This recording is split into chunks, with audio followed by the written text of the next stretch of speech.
Je savais pas que tu avais aussi été sur des scènes de guerre. Tu as couvert quel genre de sujet ?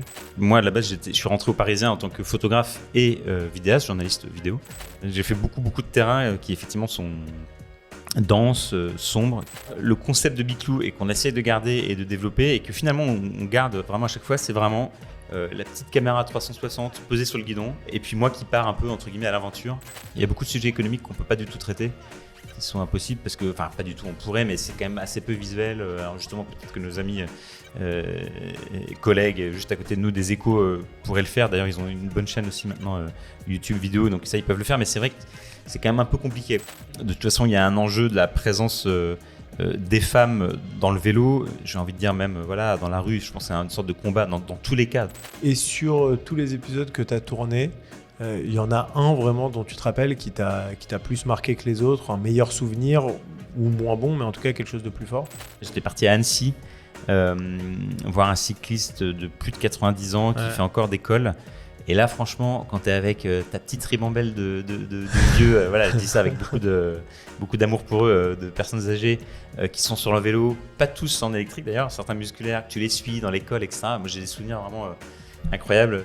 Mon invité aujourd'hui, c'est Yann Forex, journaliste au Parisien depuis 2010. Il a couvert plusieurs sujets de société avant de se spécialiser dans les mobilités urbaines. Il est aujourd'hui l'un des visages de la série Biclou, le format vidéo lancé par le Parisien en plein confinement en 2020, alors que le vélo devenait un sujet urbain, social et politique. Dans Biclou, Yann enfourche son vélo avec sa caméra embarquée pour interroger les élus, les experts, les techniciens ou les usagers sur leur trajet vélo du quotidien et explorer aussi les angles morts des politiques cyclables. La série, devenue emblématique, documente aussi les réussites, les résistances et les dérapages de la transition vélo dans les grandes villes françaises. Yann Forex, bonjour et bienvenue dans Changement de vitesse. Bonjour Yann, merci beaucoup pour ton invitation à participer à ce podcast. Merci à toi. Alors c'est vrai qu'en quelques années, en 4-5 ans, toi qui étais avant de t'occuper des sujets mobilité et notamment vélo, journaliste sur des sujets sociétaux, tu es vraiment rentré à fond sur le vélo. Aujourd'hui, tu réalises et tu présentes Biclou. C'est quoi d'abord le quotidien et l'ambition d'un journaliste avant même de passer sur les sujets plus techniques ? L'ambition du journaliste, en tout cas comme moi j'étais, c'était plutôt d'ailleurs axé sur l'image. Moi à la base, je suis rentré au Parisien en tant que photographe et vidéaste, journaliste vidéo. Et c'est intéressant d'ailleurs parce que juste avant Biclou, on avait lancé une autre série. Donc c'est mon ancien rédacteur en chef qui s'appelle Aurélien Viers, qui à l'époque était rédacteur en chef du service vidéo.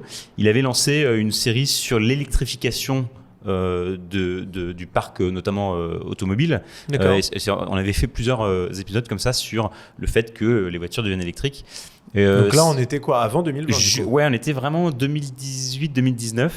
On faisait les premiers sujets, même un petit peu avant les premiers sujets sur les Tesla. On avait testé la toute première Tesla. D'ailleurs, c'était un peu incroyable dans la rue. Nous, on etc. a lancé le salon de l'automobile électrique en 2020. Et on le gère encore aujourd'hui. Ça fait 5-6 ans. Et à l'époque, c'était un peu un sujet d'alien. Oui, c'est-à-dire que les gens nous prenaient pour des extraterrestres. En 2019, Aurélien Viers a cette idée. Il a vraiment le nez creux à l'époque parce que le vélo, quand même, c'était avant que le vélo vraiment explose de créer Biclou, une série dédiée au vélo, pas sportif, mais vraiment transport urbain. Donc vous arrêtez la série VE et vous vous mettez vraiment à fond sur le vélo à travers Biclou. Là. Exactement, on arrête la série véhicules électriques. D'ailleurs, dès le premier confinement, donc c'est mars 2020. Là, il y a les premiers sujets qui sont faits par des collègues à moi, Laura et Claire. Qui marchent bien. Qui marche très bien, ouais. Et en fait, surtout, on est content parce que c'est pour implanter une série comme ça sur le vélo urbain. Au début, il faut quand même qu'on ait une vraie crédibilité avec les gens qui font du vélo déjà depuis longtemps. On va pas arriver en disant je vais faire une série sur le vélo et tout bousculer. Il faut évidemment que ça plaise et qu'on soit vraiment qu'on ait vraiment quelque chose à dire aussi aux gens qui font déjà du vélo depuis longtemps à Paris, qui ont vu la galère que c'est de faire du vélo il y a 10 ans. Ouais, c'est-à-dire qu'en faisant ça, vous allez aussi avoir déjà une base de viewers qui sont super intéressés, intéressants. C'est ça. Là où vous auriez pu aussi partir sur un autre type de format, de dire on va découvrir ensemble la transition au vélo. Quoi. Exactement. Se dire, on va essayer d'avoir cette crédibilité et ce sérieux dans le traitement du vélo qui, à l'époque, il faut bien se rappeler, en 2020, même médiatiquement, dans les médias, franchement, c'était encore au balbutiement. Il n'y avait pas beaucoup de traitements comme ça médiatique de grande ampleur sur ce que c'est que se déplacer à vélo, qu'est-ce qu'il faut comme équipement, l'environnement urbain à vélo, voilà, il n'était pas encore très, très développé, donc qu'est-ce qu'il faut construire, qu'est-ce qu'il faut aménager. C'est des choses, franchement, on n'en parlait pas vraiment, quoi. Ouais, il y avait quelques médias. Il y a un des médias d'ailleurs qui est dans le groupe Le Parisien, c'est Parisien Les Échos. Et Les Échos, je trouve, traitaient quand même pas mal de sujets vélo, notamment sur la partie start-up du vélo, de la micromobilité, etc. Mais effectivement, il n'y avait pas grand-chose là-dessus. Notamment en vidéo, d'ailleurs. Parce que alors en les vidéo, Échos, évidemment, encore moins, étaient présents, carrément. mais, À ce moment-là, on vous donne quoi, un temps d'essai, ou bien on vous dit développez, on verra bien ce qui se passe? Au tout début, en fait, ce qui se passe, c'est assez simple, c'est que c'est un partenariat avec Facebook. Donc il y a de l'argent qui est mis par Facebook pour développer cette série. Okay. Ce qui nous permet, nous, aux Parisiens, de développer cette série. C'est quand même assez génial. Parce mais quoi, l'intérêt pour Facebook, c'est donc de pouvoir pousser ces vidéos sur le réseau social. C'est pas du tout de la publicité pour Facebook ou autre, c'est de la création de contenu. C'est la création de contenu, exactement. Et ça, sur combien de temps? Et ça, en fait, c'était la première année, c'était avec ce financement-là qui était vraiment une aubaine pour créer cette série, la développer. Donc à l'époque, c'était les deux journalistes, mes collègues Laura et Claire, qui faisaient ça. Et avec quand même des moyens qu'on n'aurait peut-être pas eu si on était resté vraiment dans une configuration très news. À l'époque, le pôle vidéo, il venait un peu de se créer aux Parisiens, parce qu'avant, c'était un pôle photo et vidéo. Il s'est resserré que sur la vidéo. Et franchement, sans cet argent, je ne sais pas si on aurait pu créer... parce que ça met du temps. Chaque épisode, c'est beaucoup de temps, c'est beaucoup de travail, c'est du montage. Comment vous créez un peu justement tout ça? C'est-à-dire du point de départ de l'information que vous avez envie de traiter ou de l'angle que vous voulez prendre jusqu'à la sortie d'un épisode, il y a combien de temps et comment ça se passe? On a eu des rythmes où on était sur un épisode par mois, on a eu des rythmes un peu plus serrés, c'est-à-dire un épisode toutes les 2 semaines. Là aujourd'hui, en gros, c'est un épisode tous les mois. On va dire un gros épisode, un peu travaillé, avec un vrai thème, beaucoup d'intervenants, un épisode qui fait à peu près une dizaine de minutes. Ce qu'on essaye aussi de développer quand même pour avoir évidemment un peu plus de contenu, c'est aussi de s'intéresser aussi aux news, c'est-à-dire de travailler aussi sur des petits événements qu'on va couvrir, pas forcément en 10 minutes, peut-être un peu plus court. Oui, des petites capsules. Il y a eu soit des capsules alors, sur une personne là, qui s'est fait un peu vandaliser son vélo à Marseille. Et en fait, il s'est rendu compte qu'il y avait tous les gens dans la rue. On a suivi. Ça, c'est des 2-3 minutes, quoi. C'est ça. Alors, on fait aussi des 2-3 minutes, 4 minutes. Ça peut être du vertical, ça peut être de l'horizontal, mais vraiment un peu ramassé de manière un peu plus news. Et on sort comme ça un peu du magazine. Les 10 minutes, c'est plutôt du magazine, ce qu'on appelle magazine. Et on va essayer de faire plutôt des news. J'ai un rédac chef vidéo qui s'appelle Julien Sofianos, qui est le rédac chef vidéo du pôle Le Parisien. Exactement, du service vidéo du Parisien. Et on valide ensemble avec lui les sujets. On en parle pour voir aussi le meilleur angle, en sachant que Biclou, on a toujours voulu incorporer tous les modes. On est vélo, évidemment. On ne veut pas opposer les modes. C'est-à-dire qu'évidemment, nous, on veut développer le vélo et dire que c'est possible de le développer et de montrer comment, en pointant les choses qui ne vont pas, mais aussi en essayant de développer les choses positives. Mais l'idée, ce n'est pas forcément d'opposer. Évidemment, on va montrer quand ça s'oppose, parce qu'on voit bien qu'il y a tout un enjeu là-dessus. On voit bien que les mobilités s'opposent, que quand on est dans une mobilité, on est dans sa bulle de mobilité et on veut défendre. Mais nous, le but, c'est quand même d'essayer de montrer aussi tous ces enjeux de mobilité. Possibilité de cohabiter, quoi. Exactement. Alors, on reviendra peut-être là-dessus après, mais les tout premiers épisodes de Biclou, est-ce que tu penses aujourd'hui que tu es resté dans cet esprit-là, ou bien les choses ont bougé au fur et à mesure? Un des tout premiers épisodes, c'était sur la bike life, des jeunes qui font du vélo dans la rue, etc. Okay. D'ailleurs, il y avait eu un format un peu spécial, un peu documentaire qui était sorti, qui avait été monté par les filles, etc. Je pense que ça a un peu changé parce que comme le vélo a pris beaucoup d'ampleur, beaucoup plus de gens font du vélo, etc., forcément, nous, on le traite un peu différemment. Il y a quelques années, par exemple, le panneau M12, donc ce petit panneau qui permet aux cyclistes, par exemple, de traverser un feu rouge, ils ont le droit, évidemment en laissant les piétons passer, mais ça, on le traverser pour tourner pour tourner, ou des fois aussi aller tout droit, en fonction de la configuration des lieux. Ça, évidemment, on l'aurait fait en expliquant. Aujourd'hui, on se dit, est-ce que le M12, on en parle, tout le monde connaît, mais les cyclistes connaissent, mais en fait, c'est intéressant, je trouve, pour notamment les automobilistes ou les deux roues motorisés, qui, eux, ont l'impression de voir un cycliste griller le feu, ce qui n'est pas forcément le cas. Exactement. Mais en tout cas, on se pose quand même la question. On se dit, est-ce qu'on doit le traiter encore en sachant quand même que ça fait 4-5 ans qu'on fait ça? Est-ce que les gens n'ont pas déjà encore... Pas que grâce à nous, bien sûr, à tous les médias, mais... Vous êtes parti d'une base un petit peu des experts du vélo et donc à parler à cette base, et vous avez dû changer un peu votre langage au fil de l'évolution du vélo en France? Je ne sais pas si c'était vraiment de manière volontaire ou en fait ça s'est fait aussi au fil du choix des sujets, etc. Mais c'est vrai qu'on a un petit peu orienté aussi pour faire du vélo finalement maintenant quelque chose qui est rentré dans la norme, de normal justement, alors que peut-être qu'avant il l'était pas. J'ai fait un épisode par exemple sur l'alcoolémie à vélo. Je pense que c'est le genre de sujet, je pense pas qu'on l'aurait fait au début. Ouais. On l'a fait maintenant parce que c'est vrai, on a fait beaucoup de sujets. Maintenant, c'est rentré dans l'ordre des choses. On utilise le vélo vraiment comme un moyen de transport ultra classique. Donc c'est normal aussi qu'on aille questionner aussi les usages. Mais souvent, le concept de Biclou et qu'on essaie de garder et de développer et que finalement on garde vraiment à chaque fois, c'est vraiment la petite caméra 360 posée sur le guidon et puis moi qui pars un peu entre guillemets à l'aventure pour aller essayer d'aller trouver des gens, des témoins, des choses. Tu le disais, t'as pas toujours été justement sur Biclou. Pendant une dizaine d'années, tu as été en fait journaliste sur des sujets de société. Je savais pas que tu avais aussi été sur des scènes de guerre. Tu as couvert quel genre de sujet? Au Parisien, en fait, j'ai été dans le bain assez rapidement. J'ai fait beaucoup de choses. Le service vidéo du Parisien, il est arrivé plutôt en 2020. Donc avant, souvent, on accompagnait des rédacteurs en photo et en vidéo. Et on faisait, alors vraiment, j'ai fait tout, c'est-à-dire des catastrophes naturelles. Le premier déploiement de l'armée au Mali là, en 2013, tout début 2013. Voilà, Gaza, l'Ukraine. J'ai fait beaucoup de terrains qui effectivement sont denses, sombres, qui expliquent beaucoup de choses d'aujourd'hui. Et le vélo, je trouve en tout cas, apporte une fraîcheur dans un traitement médiatique, je trouve. Oui, une légèreté, quoi. Une légèreté. Tu as l'impression de traiter un sujet qui est certes sociétal et important, donc qui a une légitimité à être traité, sans pour autant toute la gravité qu'il peut y avoir sur d'autres sujets. Alors oui, non, parce que là, récemment, quand même, on a beaucoup parlé de mortalité à vélo, et là, ça commence à être plus pesant, mais il faut aussi en parler, et on en reparlera peut-être un peu plus longuement après, mais là, oui, là, on commence à toucher des choses. On peut en difficiles. parler justement, la mortalité à vélo, en fait, on a l'impression que ça augmente, mais est-ce que c'est un ratio global qui augmente, c'est-à-dire que sur le nombre de personnes à vélo, il y a plus de mortalité qu'avant, ou bien c'est parce qu'il y a un gros usage du vélo qu'on voit malheureusement plus de mortalité? C'est toujours un peu compliqué de parler des chiffres. Alors il y a les ressentis, il y a les chiffres. Quand je dis que c'est compliqué, c'est que le chiffre de mortalité, il est clair, mais le chiffre, par exemple, des pratiquants, il n'est pas aussi clair. On sait que le vélo, c'est en boom, ça c'est sûr, que c'est en augmentation constante, qu'il y en a beaucoup plus. Bon, après, il faut aussi se méfier des chiffres parce que c'est en fonction des capteurs, etc. On n'a pas exactement le nombre de cyclistes, effectivement, par exemple à la campagne, en ville, etc. Bon, en tout cas, ce qu'on peut noter, c'est qu'effectivement, le vélo est en boom. Forcément, c'est bien logique. Malheureusement, fatalement, il y a aussi plus de morts et plus de blessés. Ça, c'est logique, hein, ça augmente.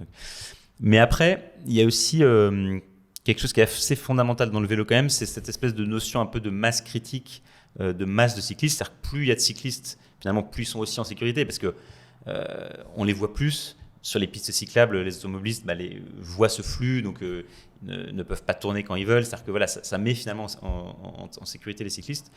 Donc oui, il y a une augmentation des accidents, de la mortalité, mais comparé quand même au nombre de cyclistes en plus et à la transformation, on peut le voir dans Paris, la transformation d'une ville comme Paris et de plusieurs autres villes, c'est vrai que le ratio n'est pas si conséquent que ça quand même. Ça m'amène malheureusement à une question.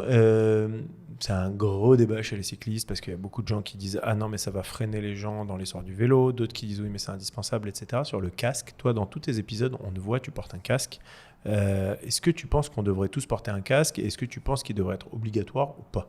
Je comprends l'argument du casque sur le fait qu'il ne soit pas obligatoire pour le développement du vélo, je comprends. Parce que dans un monde idéal, si tu ne croises pas de problème, a priori, tu n'as pas d'accident, etc.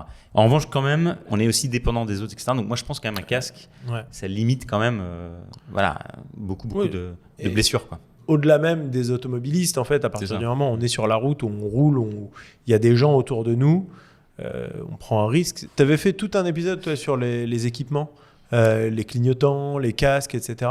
Comment tu choisis un peu ce que tu vas mettre dedans, quel type d'équipement, quelle marque C'est-à-dire, ça, c'est des gens qui vous contactent ou bien c'est vous vraiment qui allez et qui, au fur et à mesure, regardez un petit peu ce qui se fait et ce qu'il faut mettre en avant? C'est nous qui allons chercher les marques, tout simplement pourquoi il faut qu'il y ait un enjeu derrière, il faut que ça explique quelque chose.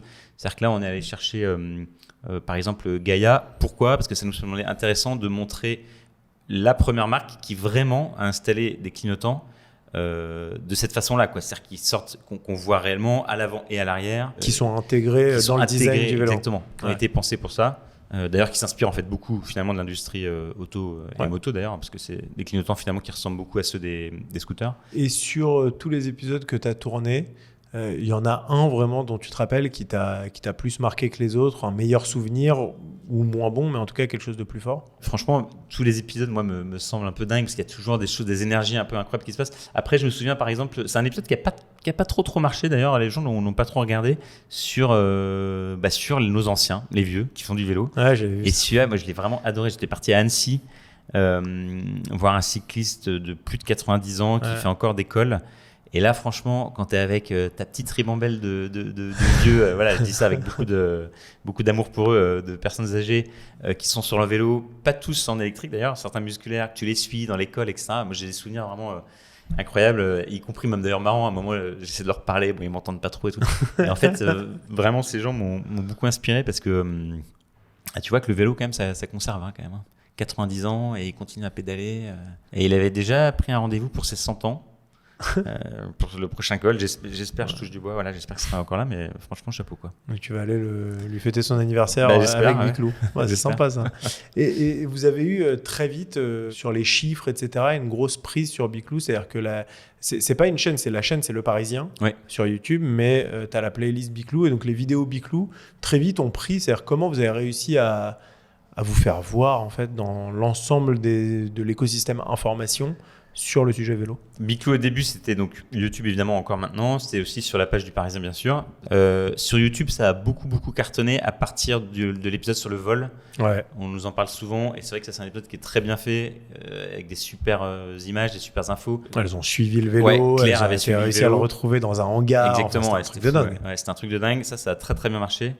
Et là, ça a bien lancé Biclou parce que tout le monde se rappelle de cet épisode, donc c'est vrai que ça a un peu installé la série, quoi.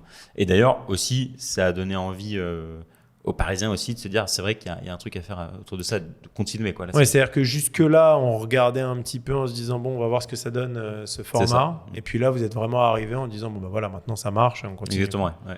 Et là, maintenant, au bout de presque 5 ans, tu penses que vous avez fait votre travail d'informer les gens sur le sujet et de donner justement un petit peu tout ce qu'il y a à savoir sur le vélo, et que donc on peut passer à la suite, un peu comme à l'époque vous étiez passé à la suite sur la voiture électrique, ou bien que non, justement vous tenez un gros sujet de société sur lequel ça ne va faire que gonfler? Moi, j'espère en tout cas qu'on a déjà beaucoup informé, qu'on a permis de changer un peu l'état d'esprit. Sur le futur, clairement, il y a peut-être quelque chose sur lequel on peut avoir au moins un levier. C'est qu'on n'est pas encore très présent en termes de Biclou. On en a fait quelques-uns, mais assez peu sur les formats verticaux, très TikTok, Instagram. On n'est pas encore beaucoup dessus, ça c'est vrai. Après, j'espère aussi qu'on a changé, ça me tient assez à cœur, aussi la vision, en fait, même chez les journalistes ou dans les médias. Je pense que c'est important aussi qu'on parle différemment de ce mode de déplacement. C'est vrai que moi, il y a encore un peu des choses, par exemple, des articles qui disent une voiture a renversé un cycliste, ou alors un peu ce côté un peu parfois victim blaming, de dire le cycliste ne portez pas de casque.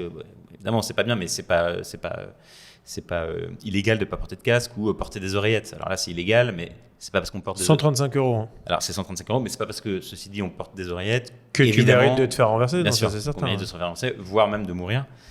Et c'est vrai que j'espère quand même aussi que Biclou a permis aussi un peu de parler différemment de ces sujets, quoi. Parce qu'on voit bien qu'il y a encore 5-10 ans, un cycliste qui mourait, bon, c'était la faute à pas de chance, etc. Et en fait, moi, je suis pas persuadé que ce soit la faute à pas de chance. Je pense que les accidents, je pense que la mortalité, on le voit bien, ça dépend de beaucoup de facteurs, y compris d'aménagement du territoire, etc. On le voit bien avec Paris, qui a beaucoup donné et beaucoup construit pour faire des pistes cyclables, des bandes cyclables, des aménagements, et on voit bien que ça change. Il y a moins de morts, il y a moins et les gens se mettent au vélo parce qu'ils ont moins peur. Donc ça, c'est important pour moi de changer en fait la vision. Tu as fait un épisode justement, tu parlais de l'aménagement, tu as fait tout un épisode sur les anciens tunnels des Voies-sur-Berge qui sont devenus cyclables. Moi, je les ai souvent pris et je me suis souvent dit que je sais pas si je les prendrais le soir si j'étais une femme. Tu le dis à un moment, tu dis c'est squatté de temps en temps, etc. Qu'est-ce qu'on peut faire de mieux en fait? Comment on peut réussir à améliorer encore l'expérience? Parce que c'est vrai que c'est très sombre, ça peut un peu angoisser. Comment on fait? De toute façon, il y a un enjeu de la présence des femmes dans le vélo. J'ai envie de dire même dans la rue, je pense que c'est une sorte de combat dans tous les cas, tout le temps à mener, on le voit bien, hein, même d'ailleurs chez les piétons, etc. Mais au-delà de ça, c'est vrai qu'il y a quand même aussi quelque chose avec le vélo, c'est qu'il donne aussi la possibilité, enfin moi je trouve, c'est qu'il donne des libertés, et notamment aux femmes, etc. J'ai couvert par exemple un événement qui s'appelle les 24 heures vélo là récemment à Longchamp, donc c'est un événement pendant 24 heures, des équipes se relayent. C'était la deuxième édition. C'était la deuxième édition, et notamment par exemple une équipe de femmes qui faisait ça pour une association de... Donc pendant 24 heures, les équipes se relayent pour pouvoir rouler non-stop. C'est ça. Un genre de relais cyclable. Quoi. Il y a plusieurs équipes. Alors, il y en a qui font ça en solo ou en duo, mais la plupart, c'est des équipes de 4 ou voire 8. C'est-à-dire qu'en solo, la personne va rouler 24 heures? Ouais, alors, s'il arrive, des fois, ils font leur pause, évidemment. Hein, s'ils ont envie de s'arrêter, ils s'arrêtent quand même. Mais le gagnant, par exemple, il a dû faire, je crois, de tête une demi-heure de pause en 24 heures. Donc, il n'a pas dormi. Et donc là, tu avais cette équipe de femmes et qui disait... Moi, j'ai trouvé ça vraiment fort. Donc, pour rejoindre un peu ta question là, sur ces tunnels, mais aussi même dans d'autres endroits, qui disait moi, le vélo, ça me permet de me sentir plus fort, de vaincre aussi certains préjugés qu'on a. Donc voilà, moi, je trouve ça vraiment intéressant aussi, la manière dont le vélo, finalement, peut apporter ça aussi. C'était quoi l'épisode le plus galère que tu as tourné? Le plus galère que j'ai pu tourner. Alors en 2024, tous, parce qu'ils ont tous été sous la pluie. Non, je plaisante un peu, mais franchement, c'était peut-être l'épisode sur ces fameuses peintures glissantes, les bandes blanches, etc., qu'on a fait donc l'an dernier, en 2024. Et là, on a eu de la pluie pendant tout le long. C'était vraiment compliqué. Ouais. Là, alors c'est ce qu'on cherchait, parce que c'était sur des revêtements. Pour montrer. Mais c'est vrai que quand on se fait des tournages où il pleut sans cesse, avec les caméras, tout ça, c'est un peu... Grosso modo, vous allez chercher combien d'heures de rush, puisqu'à la fin, on termine sur un épisode d'une dizaine de minutes, parfois un peu plus, mais... J'écris le sujet avant, en sachant exactement les séquences que je veux, en sachant exactement ce que je veux. Je ne sais pas exactement ce qui va se passer, mais c'est ce que j'allais te demander. Tu vois, quand tu dis en sachant ce que je veux, tu t'enfermes pas dans un truc? Non, parce qu'en fait, on a un angle, il faut le tenir. Quand je dis je sais ce que je veux, c'est-à-dire que je ne sais pas ce qui va se passer, mais je sais ce que j'aimerais pour illustrer mon sujet, ce qui se passe. Ouais, tu visualises un peu les scènes qui vont aller illustrer le propos. Exactement. Quoi. Typiquement, pour prendre le dernier sujet, les 24 heures Longchamp, je sais très bien, en plus j'ai déjà fait un 24 heures à vélo, je sais très bien ce qu'il me faut. Il faut le début, la petite cloche du début de la course, il faut la nuit, parce que la nuit c'est incroyable, les gens ils s'endorment, ils se réveillent. Moi je m'étais dit, si j'ai la séquence du cycliste qui se lève de sa tente, un peu la tête comme ça, qui fait salut, il fait froid, forcément je sais qu'il me faut ça. Tu vois ce que je veux dire, je construis pas mes scènes, mais je sais exactement ce que je peux avoir. Voilà. Après, évidemment, je me laisse l'opportunité d'avoir des surprises, évidemment, heureusement. Et justement, le format en vidéo, le fait de ne faire que de la vidéo, c'est pas un peu limitant? C'est-à-dire que le format, comme tu as dit, il y a la petite cloche, le cycliste qui sort comme ci, comme ça. Ça oblige en fait à avoir des sujets qui soient très visuels, alors qu'il y a beaucoup plus de choses potentiellement traitables sur le vélo. C'est pas frustrant ça parfois? Si, c'est un peu frustrant. Après, c'est comme ça de toute façon. On travaille avec les matières, c'est vrai, vidéo.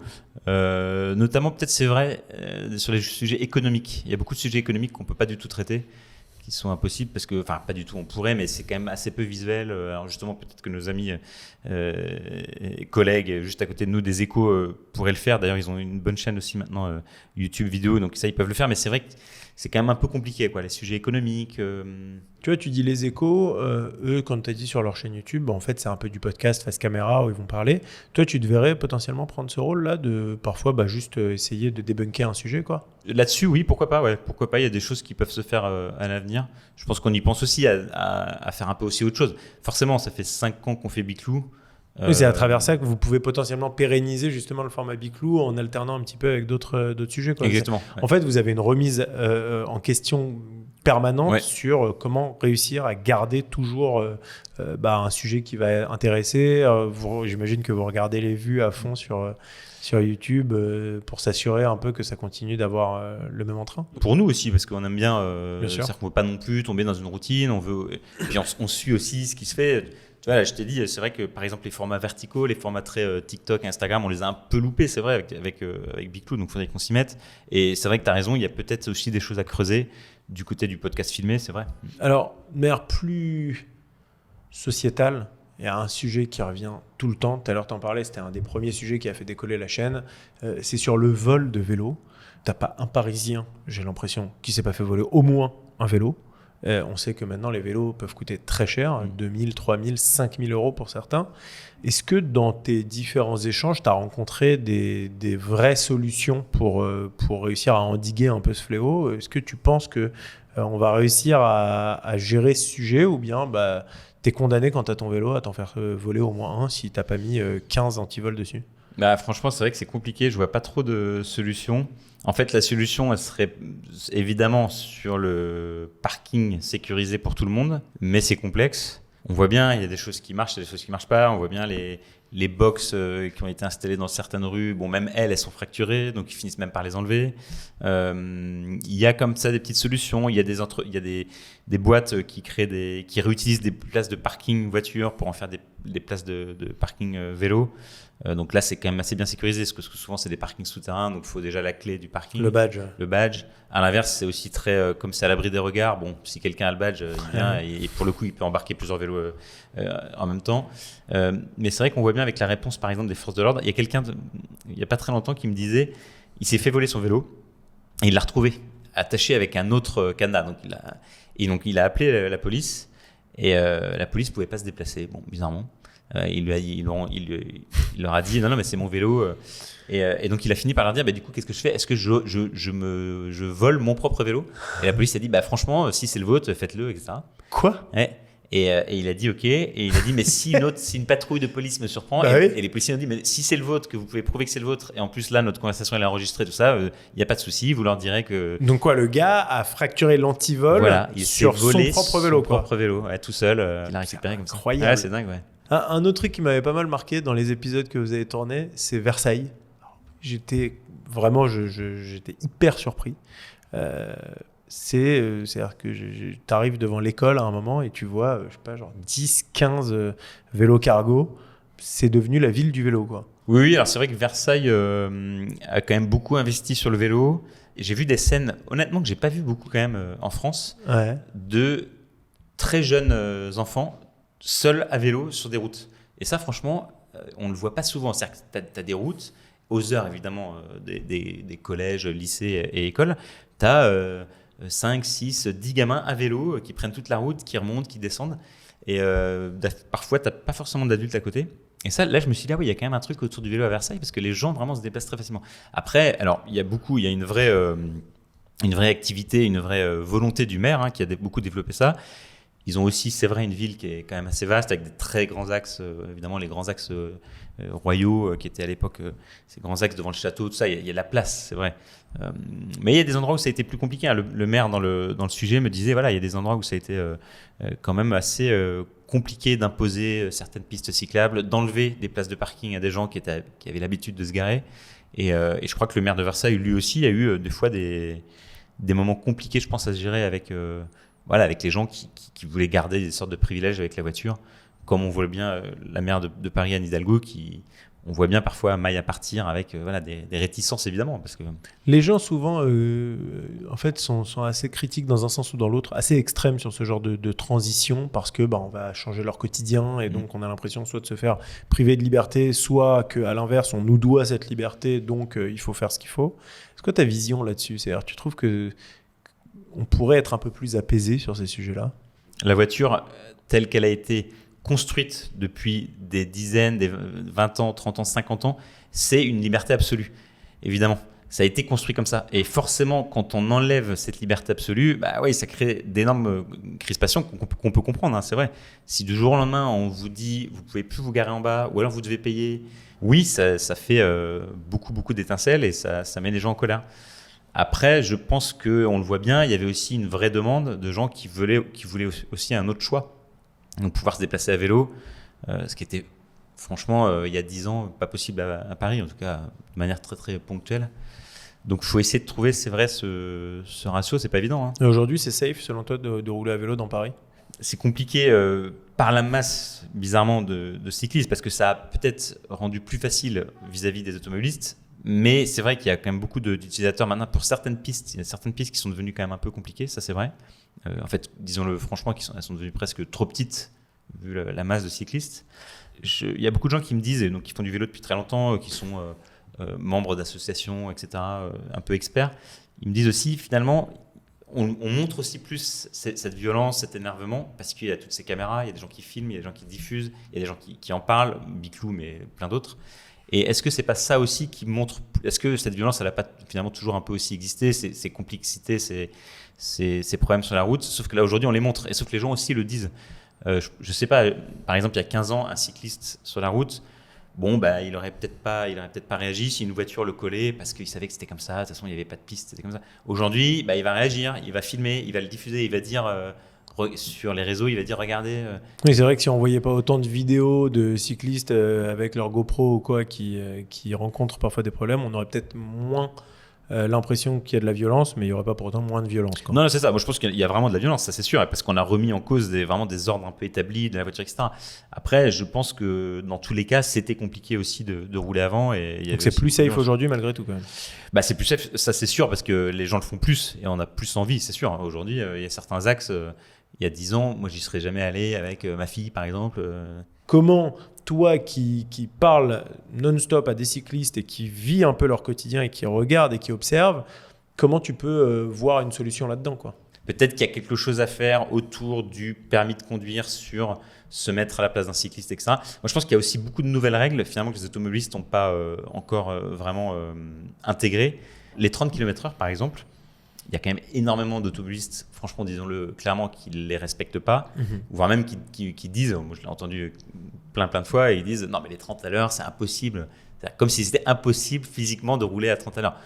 Les accidents les plus graves quand on est à vélo, c'est évidemment le franchissement d'un carrefour, quand un automobiliste donc, ne respecte pas notre priorité en tant que cycliste et nous coupe la route. Ça arrive tout le temps. Et ça, j'ai l'habitude de le dire, mais c'est vrai que moi, il y a quelques carrefours comme ça auxquels je pense.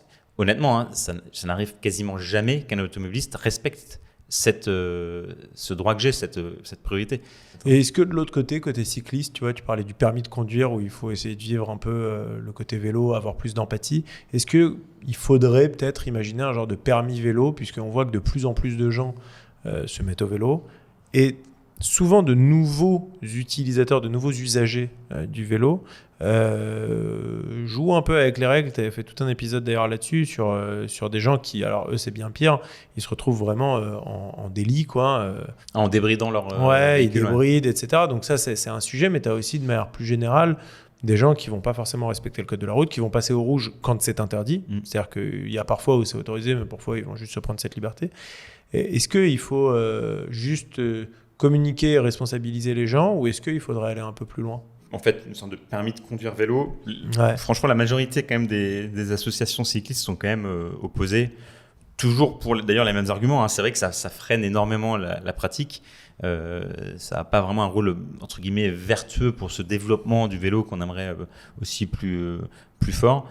Effectivement, c'est compliqué de se dire voilà, il y a tous ces nouveaux usages, et comme souvent avec des nouveaux usages, il y a plein de mésusages au début. Bon, je pense aussi qu'il faut une régulation. Il y a aussi des contrôles. Il y a beaucoup d'associations qui proposent des formations pour apprendre à rouler, pour se remettre en selle, pour des gens ou qui n'ont jamais fait de vélo, ou il y a longtemps, ou ou qui se sentent pas à l'aise. Pour les enfants, ça se développe énormément dans les écoles, d'apprendre les règles, d'apprendre un stop, d'apprendre un feu rouge, d'apprendre comment on tourne, comment on met le bras. Mais c'est vrai que ça, moi, je trouve ça de manière tout à fait personnelle assez intéressant, parce que c'est vrai que c'est pas non plus inné de faire du vélo. Il n'y a pas de permis vélo. Donc, certains trouvent ça très bien, d'autres non, mais voilà, c'est comme ça. Et donc c'est vrai qu'il faut quand même apprendre un petit peu les règles. Toi-même, tu as déjà été contrôlé par la police à vélo ? Non, jamais. J'ai vu des contrôles. Parce qu'il y a un code de la route. Moi, j'ai découvert, par exemple, une info à travers une association qu'on faisait participer sur un de nos événements à Paris-La Défense, Bike to Work. On organisait tout un événement autour du vélo pour justement montrer les accès cyclables à la Défense, etc. Et aussi avec des quiz pour pouvoir appréhender les sujets vélo. Et une des questions qui m'avait été posée, c'était, tu sais, ils te le font un peu en mode code de la route, ils te mettent des photos et ils te posent des questions dessus. Et donc la photo, c'était une personne donc à vélo qui rentre dans une rue à contresens. Et la question, c'était est-ce qu'elle est dans son droit ou pas, sachant qu'il n'y avait pas du tout de marquage au sol qui mettait un fléchage vélo. Et donc je dis non. Et en fait, il se trouve que oui, parce que c'était une rue en dessous de 30 km/h, limitée à 30. Et ça, c'était un truc que je ne savais pas, c'était il y a quelques années, je sais pas, il y a 3-4 ans. Je ne savais pas. Et c'est vrai que ça crée aussi beaucoup, je pense, de frustration chez les automobilistes. Et je te posais la question sur les policiers, parce que je me dis, je ne pense pas que tous les policiers sachent ça. Donc je me suis toujours posé la question, moi, en étant à vélo, quand je prends ce genre de contresens sur des rues qui sont limitées à 30, comme quasiment tout Paris, je me suis dit, est-ce que je risque pas de me faire contrôler par la police? Et si je tombe sur quelqu'un qui ne sait pas, il va juste me dire que je suis en sens interdit, quoi. Mais je trouve que ce que tu dis, ça rejoint un peu ce que je disais quand même sur les règles, c'est que je trouve que on charge beaucoup les cyclistes qui grillent les feux, les cyclistes, mais je trouve qu'il y a quand même une grande part d'automobilistes. Alors là aussi, tu dis peut-être même d'ailleurs, je sais pas, la police, mais en tout cas, il y a une grande part d'automobilistes. On se rend compte qu'ils ne connaissent pas ou plus, je sais pas, le code de la route. Et moi, j'ai eu une séquence vraiment incroyable dans un des sujets. En fait, je fais mes petites interviews et je m'arrête à côté d'un automobiliste et je lui pose une question. Je sais plus quelle est la question. Et le gars me répond de manière vraiment très innocente, mais c'est génial. Il me dit ah bah vous savez, moi je sais pas, je connais pas trop le code de la route, mais blablabla.